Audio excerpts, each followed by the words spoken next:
Quelque chose est venu, nous fêterons une autre fois, m'a écrit ma famille, un par un, le matin de mon dîner d'anniversaire. J'ai mangé seul, payé l'addition et n'ai rien dit. 1 heure plus tard, j'ai vu leurs selfies à l'anniversaire du chien de ma cousine. Ce soir-là, j'ai annulé le virement du loyer, coupé les services et pris la clé de secours de la voiture accrochée au tableau de bord. Ils n'ont même pas pris la peine de bien faire semblant. Ils ont simplement copié-collé la même excuse, mot pour mot, comme si je n'allais pas m'en rendre compte. Je m'appelle Ravière, j'ai 33 ans et je n'ai jamais été au centre de l'attention. J'ai toujours été le gars qui arrive discrètement, qui paie l'addition, qui récupère tes vêtements au pressing quand tu oublies, et qui, d'une manière ou d'une autre, finit par être le chauffeur désigné à chaque événement familial, même quand ce n'était pas vraiment un événement. Je n'étais pas l'enfant prodige. C'était ma cousine Lucia, ou peut-être mon frère Marcos, ou franchement, celui qui avait le drame le plus bruyant ce mois-là. Mais j'étais celui qui était toujours là, celui que tout le monde remerciait avec un message rapide quand il fallait payer le loyer ou que quelqu'un avait besoin d'utiliser mon compte Narflex. C'est fou comme tu passes d'être un membre de la famille à devenir un filet de sécurité financière tissé sous leur vie désordonnée.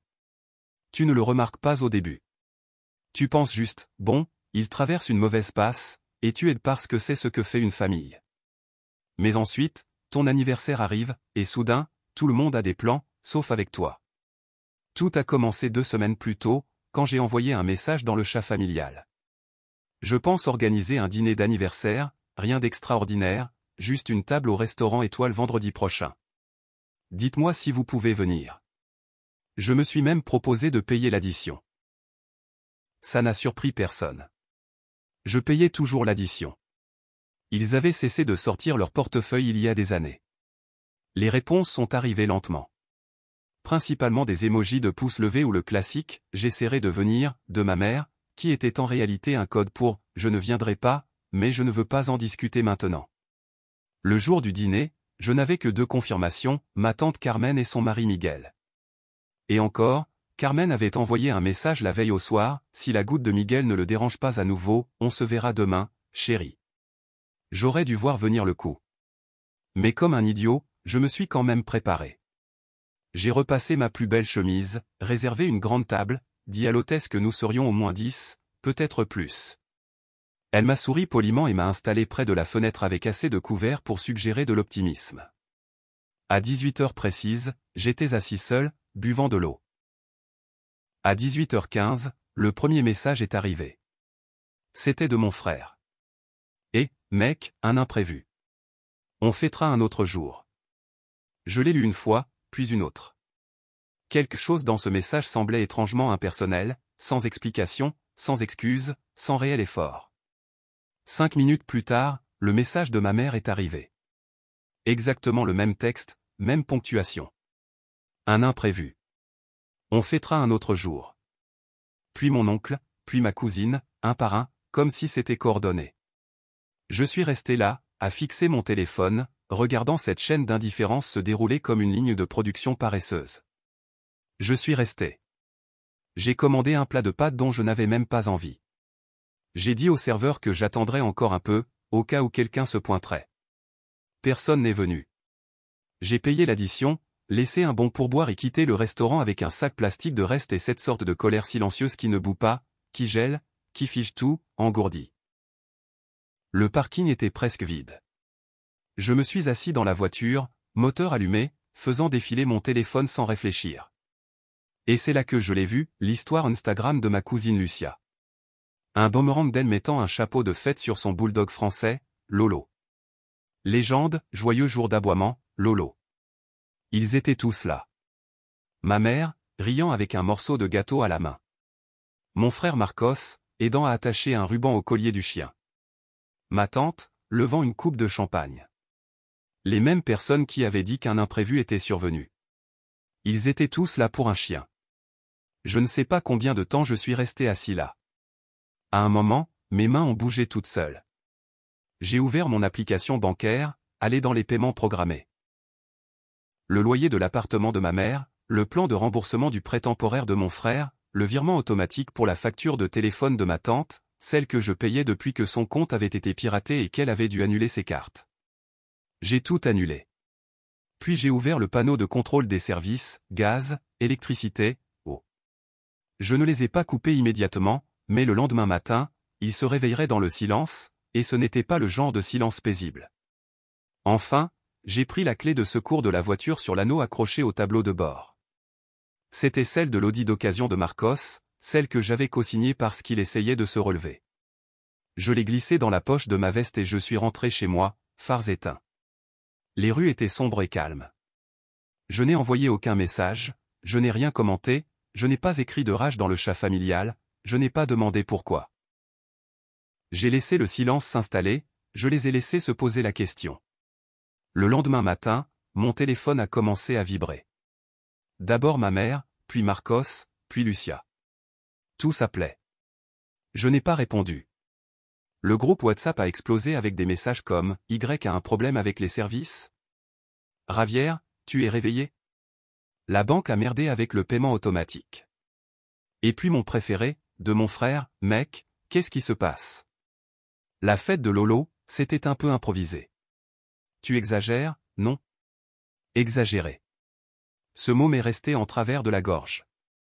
Plus tard ce jour-là, j'ai vu que ma mère avait posté un statut critique sur Facebook, « Certaines personnes te punissent juste parce que tu n'es pas disponible quand elles le veulent. » Souvenez-vous, la famille ne devrait pas être conditionnelle.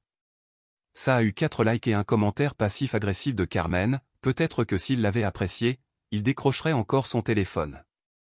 Je n'ai pas répondu, pas encore. À la place, j'ai commencé à vérifier ce qui était encore à mon nom, les polices d'assurance, les abonnements à la salle de sport, l'immatriculation de la voiture. Et j'ai réalisé quelque chose. Je n'étais pas un membre de la famille, j'étais leur infrastructure.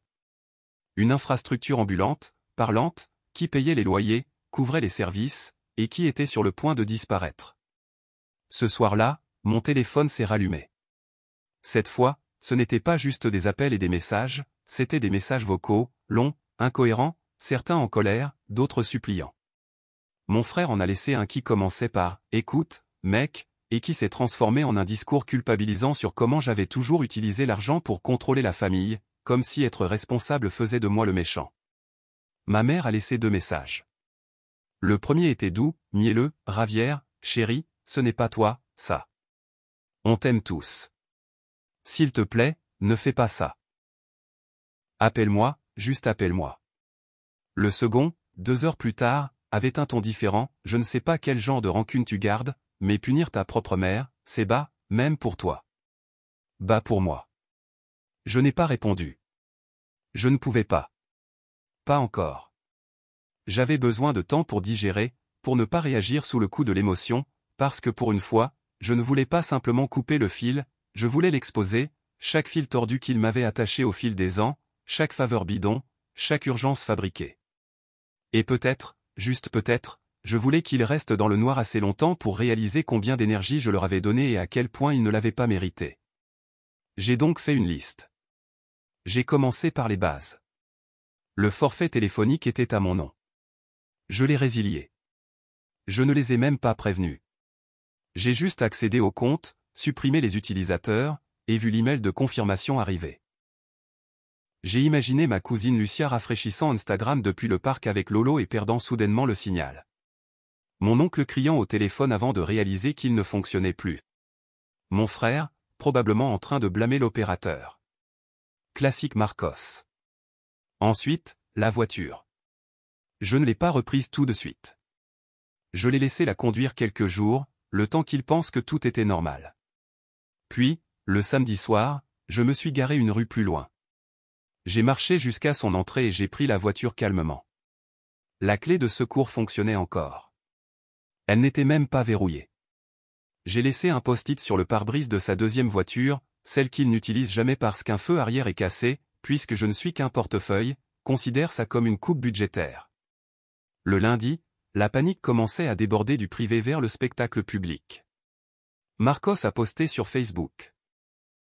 La famille, c'est la loyauté, mais apparemment, ça ne s'applique que jusqu'à ce que tu gagnes plus que les autres, et là, ils pensent que tu te crois meilleur qu'eux.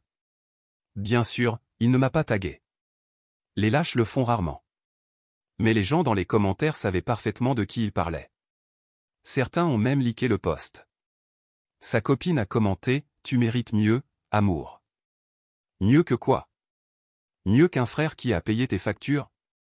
Qui a financé ton déménagement à 3 villes de distance? Qui a couvert tes frais médicaux quand tu n'avais pas d'assurance? Je n'ai pas répondu. À la place, j'ai envoyé un email au propriétaire, enfin, techniquement, au propriétaire de ma mère. Bien qu'elle vive dans cette maison mitoyenne que je possède depuis des années, légalement, le contrat était à mon nom. Ça avait toujours été un arrangement informel, une poignée de main sans loyer. Aide juste ta famille, m'avait-elle dit. Et pendant 4 ans, je l'ai fait. Je payais les taxes, l'entretien, même une nouvelle couche de peinture de temps en temps. Mais maintenant, j'ai envoyé un message formel, ceci est une notification officielle que la locataire actuelle dispose de 30 jours pour quitter la propriété, sauf si elle souhaite commencer à payer un loyer au prix du marché avec effet immédiat. J'ai joint des photos de la propriété, un contrat de location proposé et les coordonnées pour le paiement. Je ne lui ai même pas envoyé une copie directement. Je savais que ça lui parviendrait. Et c'est ce qui s'est passé. 48 heures plus tard, j'ai reçu un email d'elle avec comme objet, sérieusement?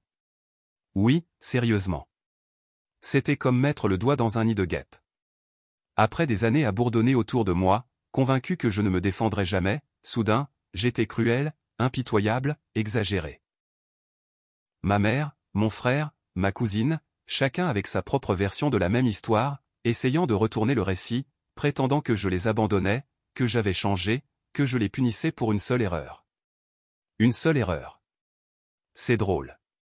Parce qu'en parcourant les anciens messages, je n'en ai pas trouvé une seule. Il y en avait des centaines. Mon anniversaire n'était pas le début, c'était juste la première fois que j'ai ouvert les yeux. Comme cette fois où ils m'ont demandé de co-signer la voiture de Marcos parce qu'il commençait un nouveau boulot. Et puis il a quitté ce boulot 3 semaines plus tard pour se lancer dans les crypto-monnaies. Ou quand Lucia m'a demandé une avance pour le vétérinaire parce que, Lolo, c'est comme mon bébé, et qu'ensuite elle a posté des selfies depuis un spa le week-end. Ou cette fois où ma mère m'a appelé en pleurant parce qu'on lui avait encore coupé l'eau. Et je lui ai envoyé de l'argent sans poser une seule question, comme toujours. Je ne posais jamais de questions, je comblais toujours le silence avec de la confiance, et tout ce que je recevais en retour, c'était de l'épuisement. Et le pire, la culpabilité. Cette culpabilité constante, silencieuse, qui me murmurait que si j'arrêtais d'aider, je serais le méchant, que peut-être j'étais égoïste, que peut-être le problème, c'était moi. Mais là, debout dans le couloir sombre de mon appartement, avec le téléphone vibrant d'appels auxquels je n'avais plus à répondre, j'ai compris quelque chose. La culpabilité ne fonctionne que quand on croit qu'on leur doit quelque chose. Et moi, je ne leur devais plus rien. Et juste au moment où les eaux commençaient à se calmer, on a frappé à la porte. Pas fort, juste de manière constante. Rythmée.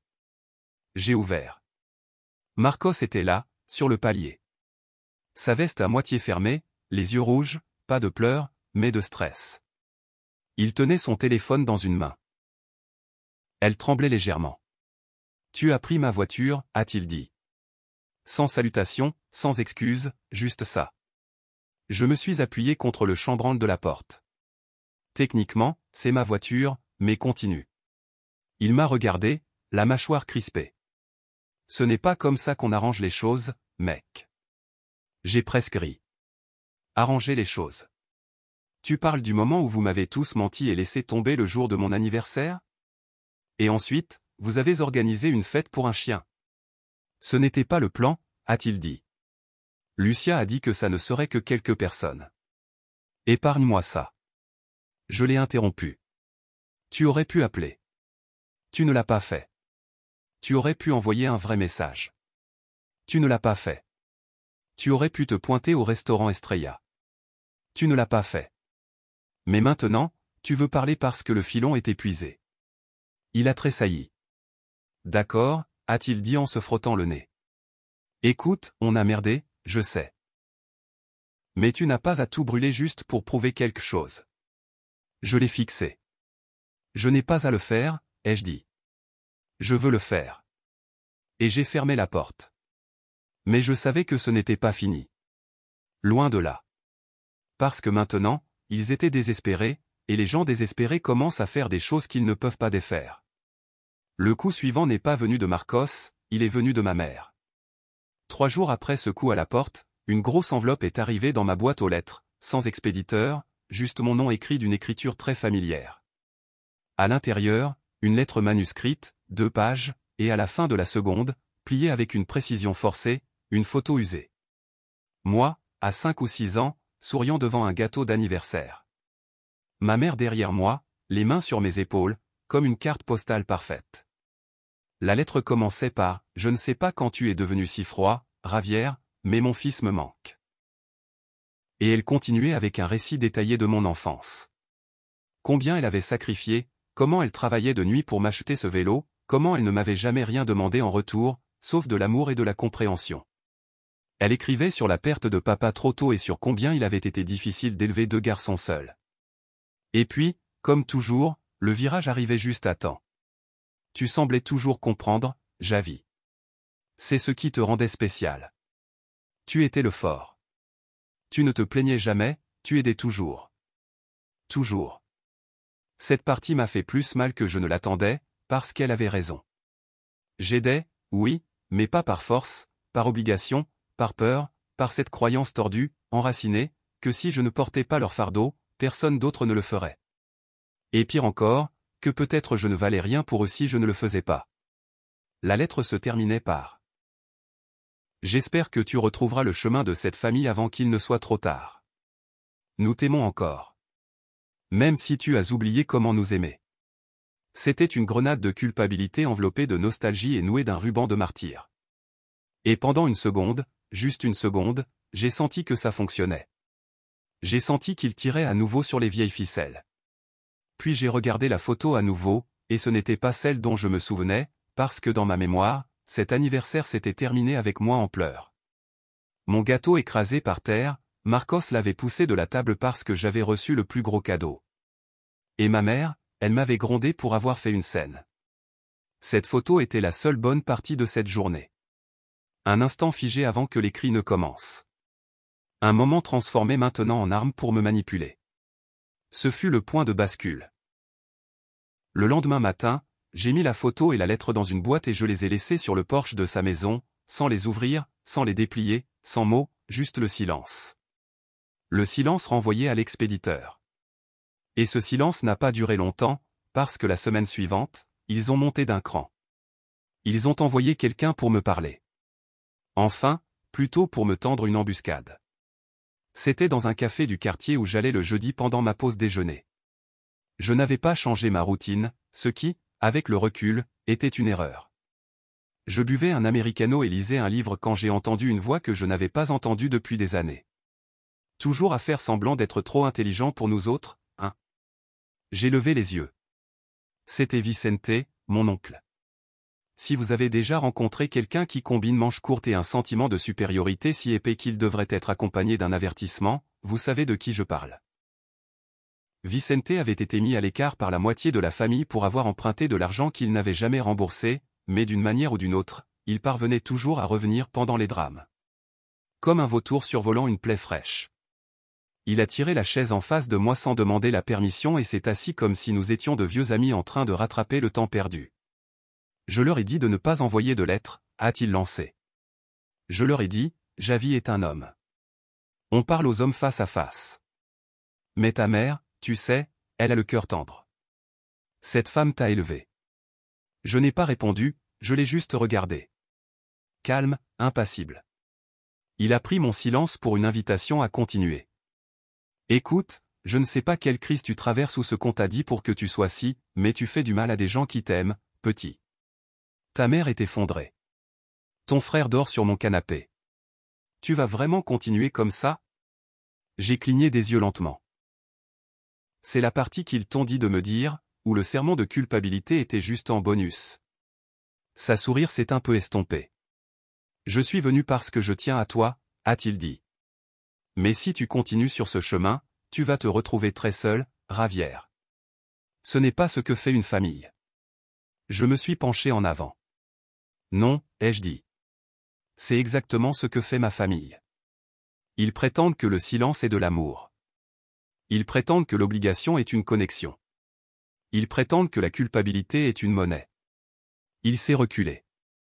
Le coin de sa bouche tremblait de tension. Je ne suis pas le méchant ici, a-t-il murmuré. Tu n'as jamais fait partie de l'histoire, ai-je dit en levant ma tasse. Il ne s'est pas retiré en silence. Il a soufflé, marmonné quelque chose dans sa barbe et renversé le plateau de lait en partant. Le barista m'a jeté un regard. J'ai haussé les épaules et je suis retourné à mon livre. Mais ce n'était pas la fin, juste un avant-goût, parce que 2 jours plus tard, j'ai reçu une notification de ma banque. Quelqu'un avait tenté d'accéder à mon compte. Puis encore, et encore. Demande de changement de mot de passe, accès refusé. J'ai tout changé, tout bloqué, contacté la banque et sécurisé chaque compte à mon nom. J'avais grandi avec ces gens. Je savais à quel point ils pouvaient devenir désespérés quand les choses cessaient d'être pratiques. Et puis est arrivé le message qui a tout confirmé. De Marcos, tu te crois meilleur que nous? Très bien. Rappelle-toi juste qui t'a changé les couches, qui t'a nourri. Tu dois tout à cette famille, et quand maman ne sera plus là, ne viens pas pleurer. J'ai fixé l'écran pendant un long moment. Cette dernière phrase, c'était celle qu'ils utilisaient toujours quand ils avaient besoin de me faire sentir coupable pour que je revienne. Quand maman ne sera plus là. Ce n'était pas un avertissement, c'était une menace. Ils pensaient encore qu'ils pouvaient me manipuler. Ils pensaient encore que l'amour signifiait une dette. Ils pensaient encore qu'ils pouvaient m'effrayer pour que je revienne. Mais cette fois, je n'allais pas m'éloigner en marchant. Cette fois, j'allais couper les ponts. Et la manière dont je l'ai fait ne laissait place ni au doute, ni à la réconciliation, ni au martyre public sur les réseaux sociaux. Ils étaient sur le point de découvrir ce que c'était, une vie sans moi. Je n'ai pas répondu au message de Marcos. Rien, pas un mot. À la place, je suis allé sur le logiciel de finance que j'utilise pour le travail. Là, j'avais créé des paiements récurrents, des transferts, des comptes familiaux. Pendant des années, j'avais des dossiers nommés « Soutien familial »,« Maman »,« Facture »,« Voiture de Marcos »,« Lucia »,« Vétérinaire ». Ce qui avait commencé comme une aide ponctuelle était devenu permanent. Personne ne demandait quand ça s'arrêterait. Ils supposaient simplement que ça ne s'arrêterait pas. Ce jour-là, j'ai supprimé tout le dossier. Puis j'ai planifié l'étape finale. Ce n'était pas de la vengeance, c'était quelque chose de propre, clair, définitif. J'ai vendu la maison où vivait ma mère. Elle m'appartenait. Je la lui avais offerte comme quelque chose de temporaire, mais il n'y avait jamais eu de plan de sortie, pas un seul geste de gratitude. Je ne pouvais plus continuer à supporter ça. J'ai vendu la propriété à un promoteur qui achetait la moitié du quartier. Ils ont payé plus que prévu. On a conclu. Fini. 2 semaines plus tard, elle a reçu l'avis. Je m'attendais à une réaction. Il y a eu le silence. 3 jours. Puis, un message vocal froid, contrôlé. Donc, c'est tout. Tu m'effaces comme si je n'étais personne. Tu as vendu ma maison pour un dîner. Pas d'excuses, pas de mention des mensonges, des fêtes pour chiens, ni des années de manipulation. Pour elle, j'avais commis l'impardonnable. Me choisir moi. J'ai laissé le message sans réponse, comme tous les autres, et j'ai continué. J'ai rompu tous les liens légaux, plus de comptes partagés. J'ai même changé le bénéficiaire de l'assurance. Marcos y figurait encore. J'ai donné la voiture que je lui avais reprise. Elle était déjà en mauvais état. J'ai changé de numéro. Je ne l'ai partagé qu'avec 3 personnes. J'ai déménagé. Pas loin, mais hors de leur portée. Nouvel immeuble. Sécurité. Sans préavis. Je ne l'ai pas publié. Je ne l'ai pas dit. J'ai disparu. Ils ne l'ont pas bien pris. Lucia a publié des stories sur les proches toxiques, une photo avec Lolo en pleurs et la légende « Il ne comprend pas pourquoi tonton Javi ne l'aime plus ». J'ai presque ri. Marcos est allé plus loin. Il a cherché un ami pour me faire passer un message. L'ami a refusé. Il ne te doit rien, lui a-t-il dit. Ma mère n'a pas agi en public. Elle est revenue aux lettres. 1 par semaine, manuscrite. Ce n'étaient pas des excuses, c'étaient des monologues de culpabilité déguisés. Parfois, elle incluait des photos de moi petit, à ma remise de diplôme, toujours souriant. Des moments figés utilisés comme preuve d'amour. J'ai brûlé la première, jeté la seconde, puis j'ai arrêté de les ouvrir. Et puis, le silence est arrivé. Rien, ni lettre, ni appel. Pour la première fois, j'ai respiré sans la culpabilité dans la poitrine. Je suis retourné à la salle de sport. J'ai recommencé à écrire. Je me suis porté volontaire dans une ONG qui aide les jeunes placés en foyer. Ils étaient surpris de voir à quel point je gérais bien les budgets. Je n'ai pas expliqué pourquoi, ça n'avait plus d'importance. 3 mois plus tard, j'en ai vu un, Marcos, devant un centre commercial. Plus maigre, plus vieux, les chaussures usées, épuisé. Il m'a vu, s'est approché. Pas rapidement, juste fatigué. « Salut », a-t-il dit. Je n'ai pas répondu. « Tu es vraiment parti ?»« Ouais. » Il est resté silencieux. « Peu importe », a-t-il murmuré. Il s'est retourné, mais ensuite il s'est arrêté et a dit, « Tu sais, maman vérifie encore la boîte aux lettres. Elle espère qu'une lettre viendra de toi. » Je l'ai regardé, vraiment. Elle a déjà reçu tout ce que j'avais à donner, ai-je dit. Il a hoché la tête une fois, est parti, et c'était fini. Pas de réconciliation, pas de jugement, pas d'excuse pour tout arranger. Juste moi, enfin libre. Le dernier anniversaire avec eux, seul dans un restaurant, humilié, invisible. Le premier sans eux, seul aussi, mais en paix, avec mon plat préféré. Et 3 appels vidéo de personnes qui m'aimaient vraiment. Sans culpabilité, sans drame, juste la paix. Et en fermant l'ordinateur, j'ai compris. M'éloigner n'était pas le plus dur. Le plus dur, c'était de rester loin.